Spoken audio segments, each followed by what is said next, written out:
The Federal Reserve Bank of Philadelphia is one of the 12 Federal Reserve banks, and you've got the Federal Reserve Board in Washington, and the Federal Reserve Board and the banks are responsible for setting monetary policy in the United States. The bank is responsible for processing checks.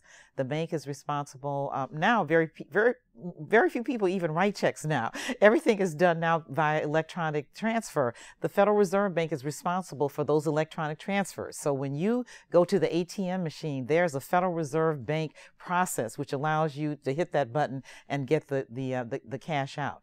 So the 12 reserve banks are out in the field, and the whole idea was that you wanted to have the Federal Reserve Board in Washington, but you also wanted to have banks that were in the community, and it allowed the people that were setting monetary policy in Washington to be able to have their finger on the pulse of business in the community. And so the Federal Reserve Board Bank board meets twice a month.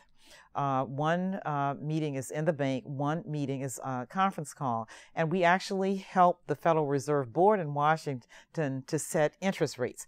So when somebody goes to a bank and you borrow money and you're paying 1% or 5% or 12% interest, that interest rate has been set originally by the Federal Reserve Board in Washington, but in consultation with the 12 Federal Reserve banks throughout the country. So the Federal Reserve Bank was one of those banks, and I was served for 7 years as a board member.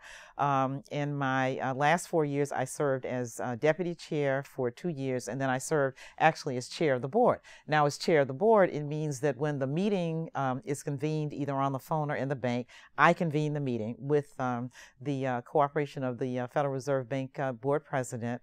And it meant that I was the leader of the board and made sure that we conducted the business of the bank. And the 12 reserve banks also send regular reports back to Washington with information about what's going on from an economic standpoint in the various regions.